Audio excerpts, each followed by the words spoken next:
Bonjour à chacune et chacun, merci, je vous remercie aussi d'être là et merci infiniment Patricia Paperman d'être avec nous aujourd'hui. Donc nous avons l'honneur et le grand plaisir vraiment d'accueillir Patricia Paperman, qui est sociologue, professeure émérite à l'Université Paris 8 Vincennes, Saint-Denis. Alors Paris 8, c'est une université particulière, l'héritière du Centre universitaire expérimental de Vincennes, qui a été créé dans la foulée du mouvement de mai 68 pour être un foyer d'innovation ouvert au monde contemporain, où se sont investies de nombreuses personnalités intellectuelles de l'époque, dont de nombreux représentants de ce qu'on appelle la French Theory, théorie critique qui a contribué dans les années 80 à l'apparition des études culturelles, des études de genre et des études postcoloniales. La French Theory a également eu une forte influence dans le milieu des arts et aussi du militantisme. Et puis, pour situer quelques noms d'auteurs et autrices rattachés à ce mouvement en France dès ses débuts, Simone de Beauvoir, Hélène Cixous, Gilles Deleuze, Jacques Derrida, Michel Foucault, Luce Irigaray, Julia Kristeva, Jacques Rancière, Monique Wittig et aux États-Unis, Eve Sedgwick, Judith Butler, Gayatri Chakravorty-Spivak, qui sera donc la conférencière du 1er décembre, Donna Haraway, pour citer quelques noms. Donc tout ça pour dire qu'avoir travaillé à l'université Paris 8 n'est pas anodin. Patricia Paperman est membre du laboratoire d'études de genre et de sexualité. Elle a publié et co-dirigé de nombreux ouvrages comme notamment, j'en cite quelques-uns, La couleur des pensées, Sentiments, émotions, intentions, en 1995 avec Rouven Augien. Elle a contribué à faire connaître les éthiques du Caire en France par l'ouvrage publié avec Sandra Laugier, Le souci des autres, éthique et politique du Caire en 2005, avec une seconde édition en 2011. Et puis par la nouvelle traduction aussi du livre de Carole Gilligan, Une voix différente, en 2008. Parmi ses autres publications, Caire et sentiments en 2013 et Qu'est-ce que le Caire en 2009, avec Pascal Molinier et Sandra Laugier. En 2019, elle publie avec Caroline Ibos, Aurélie Damam et Pascal Molinier un livre que j'ai beaucoup apprécié, Vers une société du Caire pour une politique de l'attention. Et Patricia Paperman a par ailleurs rédigé de nombreux articles et puis notamment mené une enquête sur les femmes incarcérées en prison pour de longues peines. Alors comme l'a souligné Cécilia Mornata, nous sommes vraiment heureuses aujourd'hui de vous voir nombreux et nombreuses. La perspective du Caire est encore peu connue, quand bien même elle constitue un enjeu majeur de notre monde commun. Alors entendre aujourd'hui Patricia Paperman, c'est donc un privilège, elle qui depuis près de 2 décennies travaille cette approche sans relâche. Dans une contribution très récente de 2023 qui s'intitule « Les récits des toilettes, prendre des gants pour en parler », elle l'écrit en introduction. Mes recherches sur l'éthique féministe du Caire ont contribué à faire connaître cette éthique, et en particulier la compréhension de l'éthique comme une voie différente, c'est-à-dire comme une expression de point de vue et d'expériences qui ne sont pas entendues ou qui ne sont pas habituellement considérées, ni a fortiori reconnus comme des points de vue moraux. Ces points de vue et ces expériences ne peuvent être aisément racontés ou exprimés, car ils n'entrent pas dans les cadres de pensée majoritaires. Ce sont des choses dont on ne parle pas, car elles paraissent trop particulières ou trop intimes, ou encore parce qu'elles sont censées être sans importance ou sans pertinence pour la conduite des affaires, entre guillemets, sérieuses. Il s'agit le plus souvent de points de vue et d'expériences liés à des positions inférieures dans la structure sociale et dans la hiérarchie des organisations, ce qui concourt à leur marginalisation et à leur invisibilisation.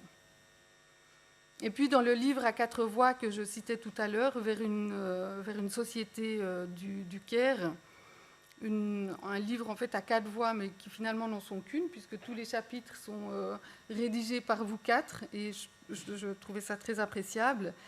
Donc Patricia Paperman et les 3 autres autrices, Caroline Ibos, Pascal Molinier et Aurélie Damam, cherche à faire en sorte que chacun puisse percevoir les contours de la perspective du Caire pour, in fine, y prendre sa part.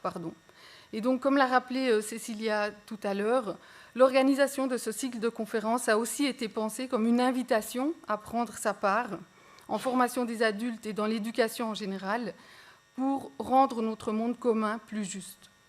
Alors, pour reprendre une formulation puissante des autrices que je viens d'évoquer, on pourrait dire que c'est une invitation à contribuer à une démocratie qui ne tire pas sa prospérité de celles et ceux qu'elle abandonne au bord de la route.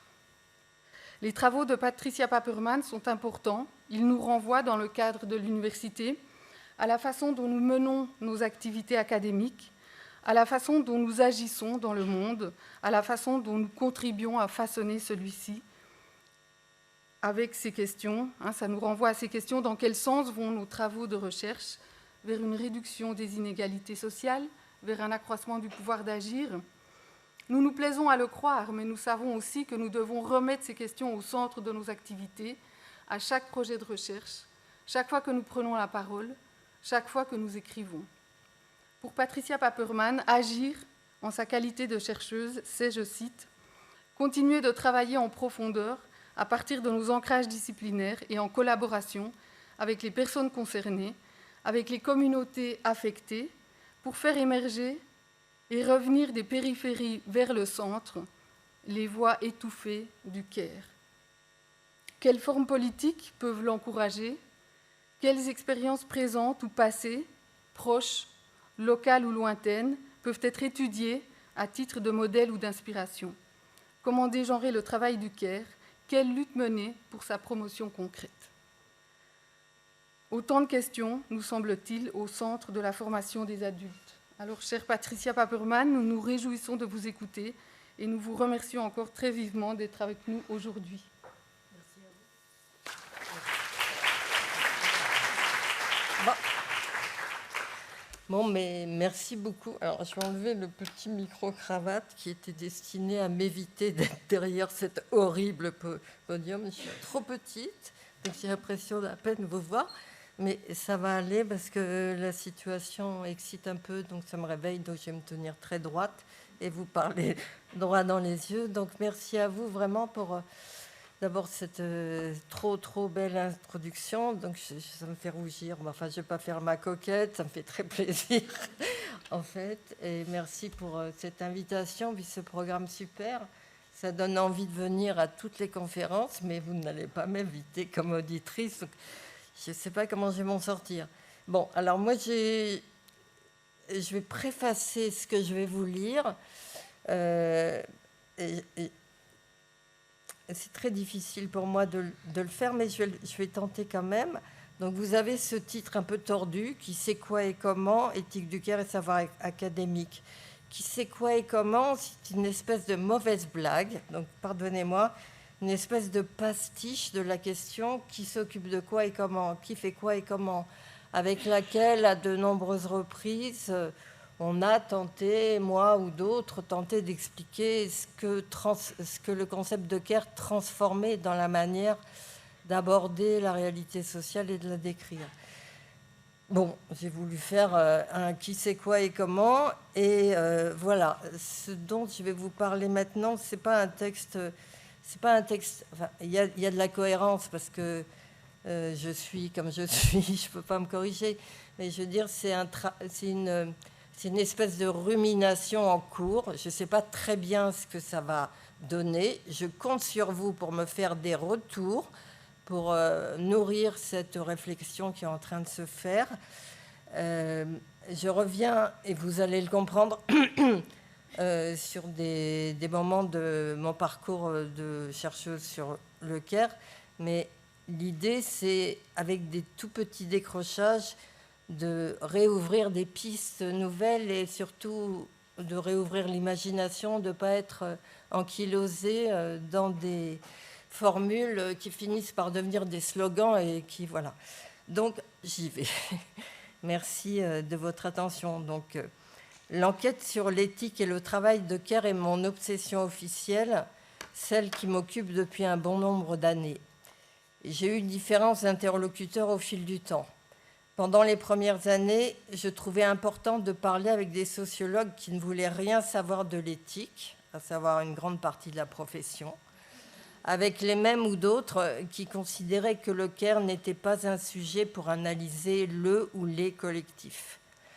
Il me semblait également important de poursuivre la discussion avec des sociologues féministes qui affirmaient que cela n'avait pas de sens de parler d'éthique à propos d'un travail et d'une position assignée. Pour ces collègues féministes françaises, je spécifie, je ne veux pas englober tout le monde, la morale est au service des dominants, non un outil d'émancipation. La perspective du Caire est un leurre, une morale blanche bourgeoise. Alors, en quoi est-ce intéressant de revenir sur ces points de frottement avec les savoirs académiques, de s'intéresser pour regarder ce qui advient quand un savoir minoritaire, comme la perspective du Caire, arrive aux portes de l'académie.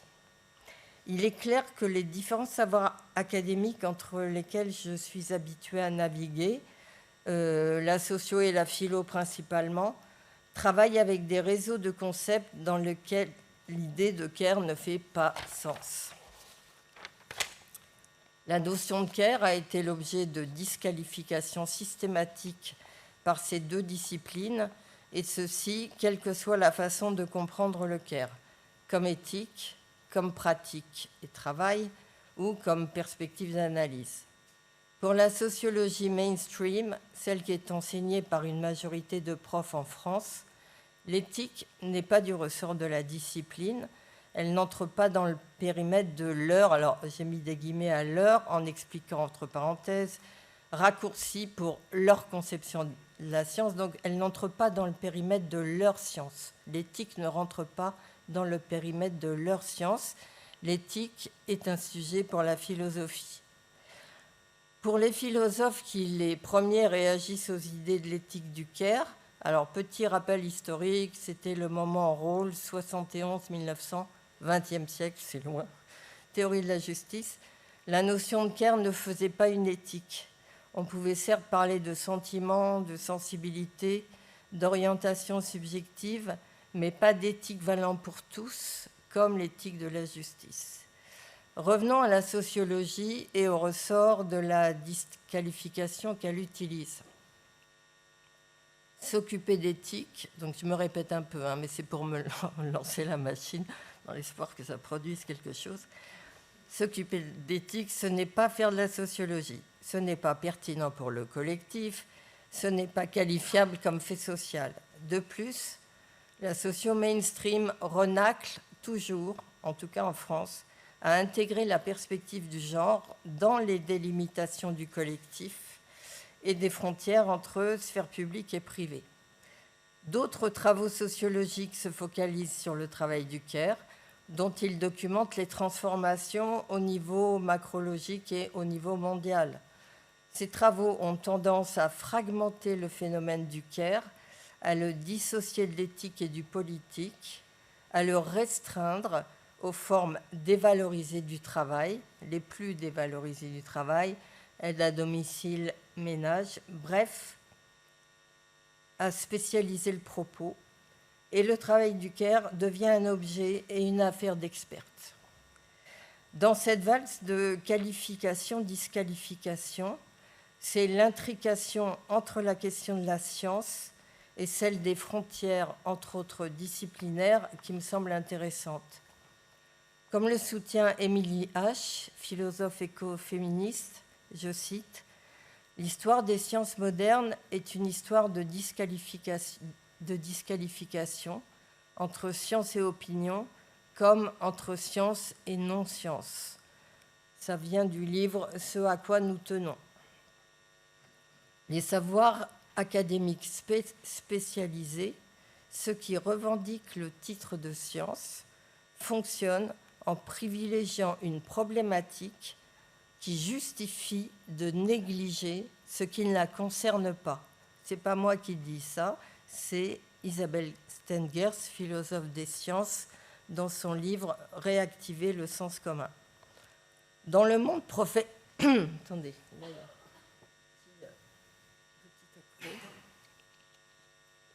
Pardon. Dans le monde professionnel des soins, on assiste également à une dévalorisation du care institutionnellement organisée. Aux professionnels, le cure, adossé aux techniques qui soignent et parfois guérissent. Aux échelons inférieurs de la hiérarchie du monde médical, le care, c'est-à-dire les pratiques qui s'occupent du reste, de tout le reste et procurent du bien-être aux patients.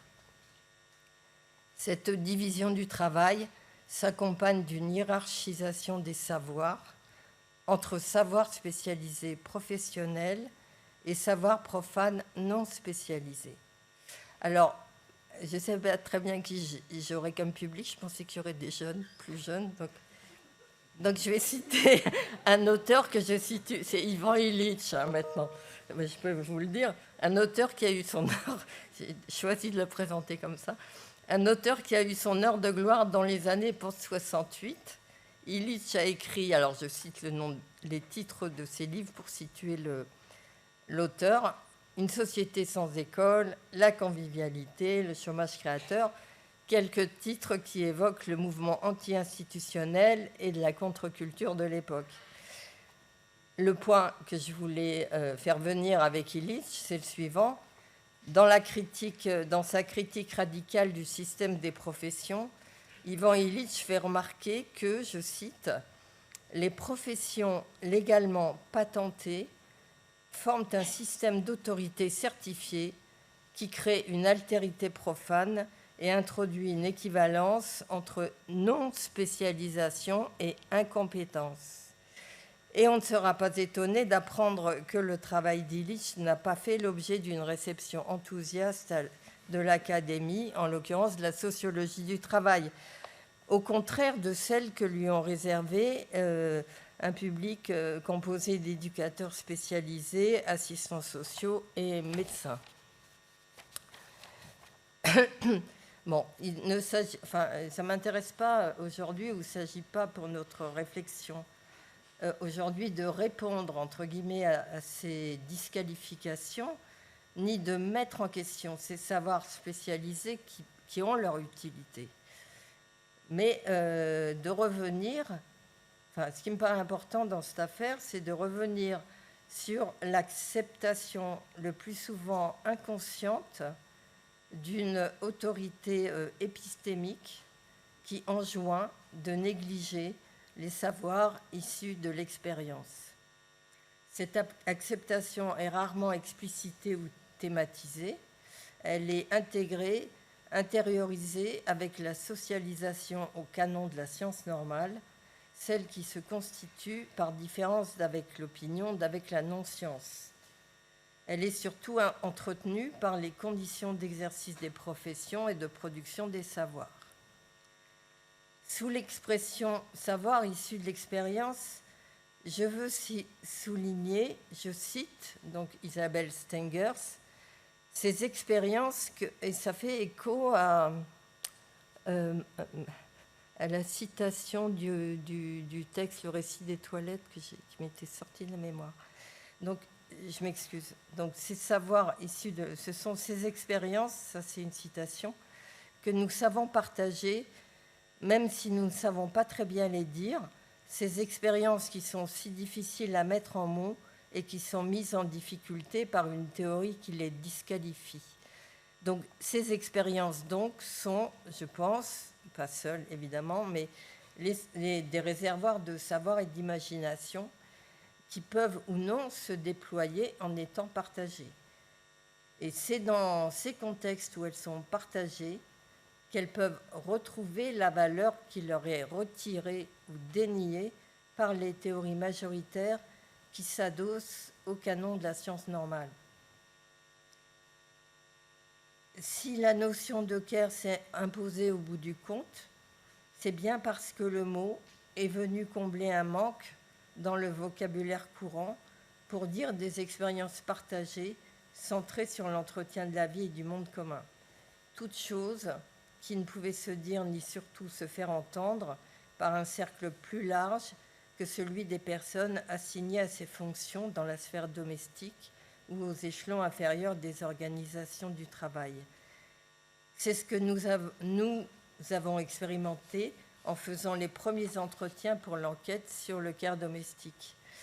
Dans ces entretiens, il y avait une sorte de rencontre, j'ai mis des guillemets, je ne sais pas pourquoi, au sens où le mot rendait possible, entre la sociologue et ses interlocutrices, un partage d'expérience et de compréhension.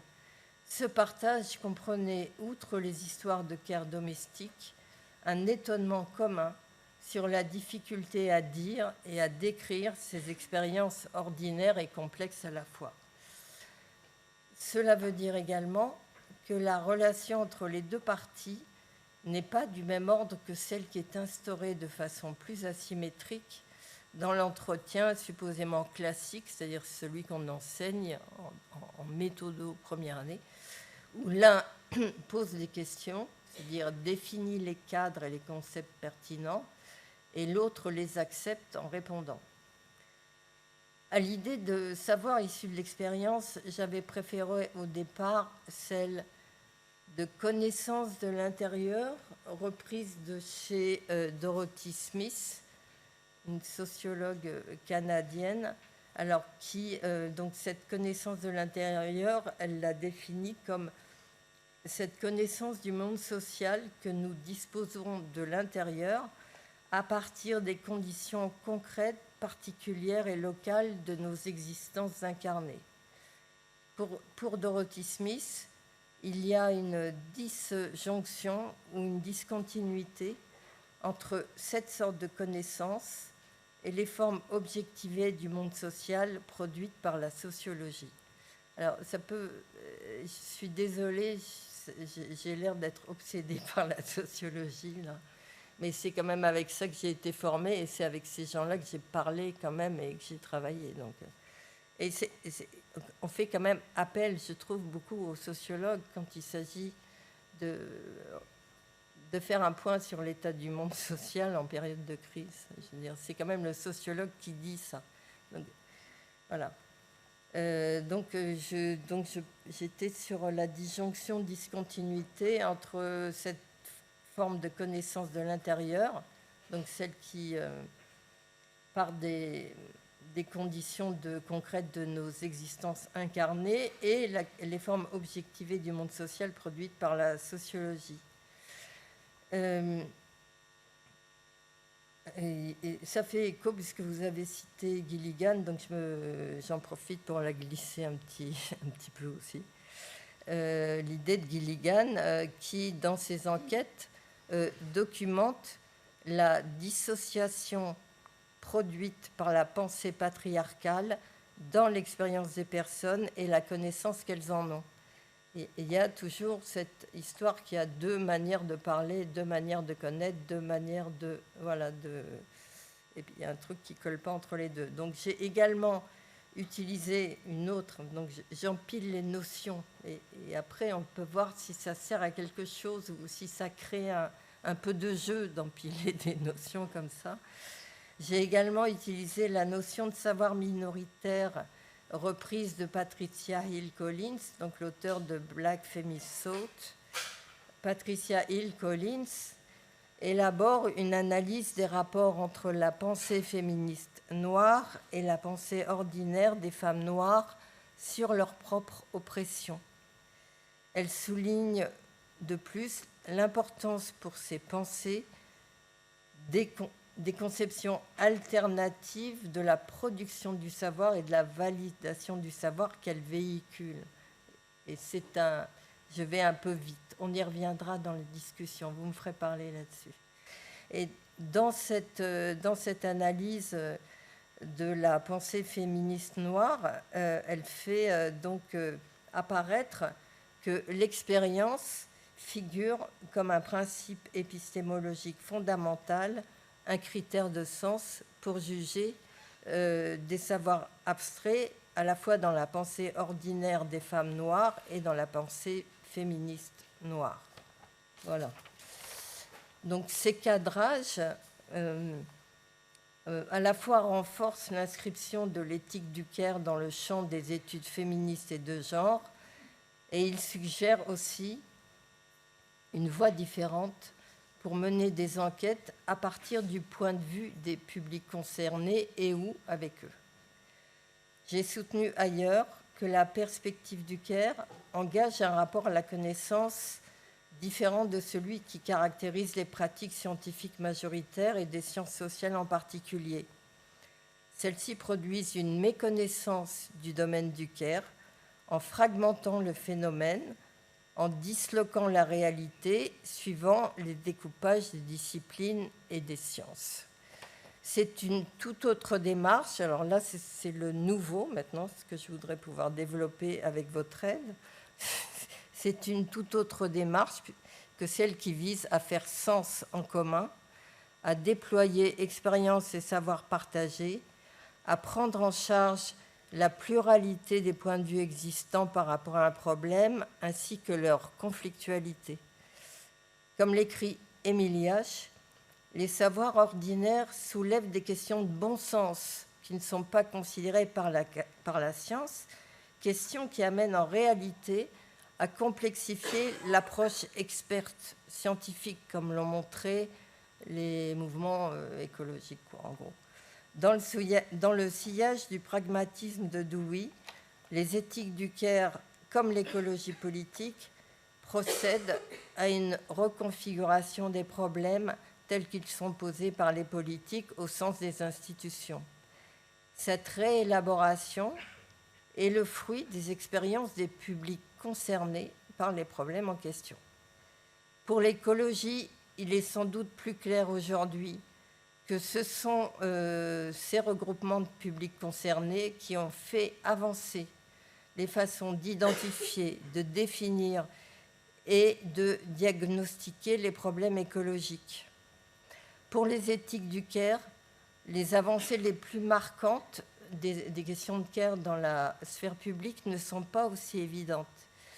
Il y a eu bien sûr une introduction de la notion de Caire dans la sphère publique et partant une reconfiguration partielle de la façon de considérer les problèmes d'entretien de la vie dans la sphère privée. Il y a eu aussi un certain nombre de mobilisations qui ont pu mettre sur le devant de la scène les conditions de travail et d'exploitation des travailleuses domestiques, des gardes d'enfants et d'autres personnes dépendantes qui, pour certaines, ont donné lieu à constitution de syndicats. Mais il n'y a pas eu, comme par exemple en Uruguay, la mise en place d'un système national intégré du Caire. En Uruguay, c'était en 2015, il y a un gouvernement qui a fait ça. L'allocation des responsabilités de Caire, la distribution du travail ne sont pas non plus devenus des problèmes publics ni des objets de débat public. Alors je signale en passant un film de François Ruffin, c'est très franco-français, mais bon, excusez-moi, qui est très bien, qui s'appelle « Debout les femmes ». Alors, j'en parle et je prends le temps d'en parler, je ne sais pas si vous aurez l'occasion de le voir. C'est parce que donc ce film documente les conditions de travail des aides à domicile. C'est beaucoup de travail dans la ruralité, donc des dames qui viennent en voiture chez des gens pour leur donner les soins quotidiens minimum. Donc, il documente ça, la dégradation des conditions de travail, les temps de plus en plus serrés d'intervention, les difficultés financières des temps de transport en milieu rural, et dans ce contexte, le maintien par ces travailleuses de relations dignes avec les personnes aidées. Mais ce que montre ce film, et que je n'avais jamais imaginé montrable, et c'est pour ça qu'il est dans ce paragraphe, c'est que le film montre que la dégradation des conditions de travail résulte de choix politiques, mais il le montre en filmant les refus réitérés des parlementaires de droite de faire passer des propositions de loi visant à une stabilisation toute relative des carrières des travailleuses. Et on voit les gens qui votent non. Et c'est très impressionnant. Et vive le cinéma, vive les images, pour nous montrer ça. On peut filmer l'empêchement comme ça. Donc voilà, donc si vous pouvez voir ce film. Voilà, je passe. Ce que m'ont appris les enquêtes que j'ai menées comme sociologue, c'est être attentive à la pluralité des points de vue sur le soin, à la diversité des positions occupées dans le processus global de production de soins. Alors j'utilise soin là, moi je fétichise pas le mot, care, soin, ça me va. Là c'était une réflexion dans un contexte où j'utilisais soin, je trouve que ça va aussi bien finalement que care. Parce que la dimension de soin, peut-être il faut la rappeler avec le français. Voilà.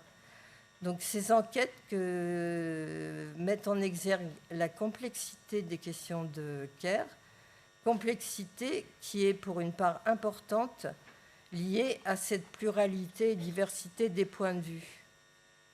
Faire avancer les questions de care dans le débat public requiert, à mon avis, une sorte d'alliance entre les parties concernées. Or, cette alliance n'a pas été au rendez-vous, peut-être du fait des lignes de Georges Clausras qui distribuent des positions antagoniques dans le processus de production du care. Alors maintenant, je passe en revue les lignes, enfin les tensions dans cette histoire.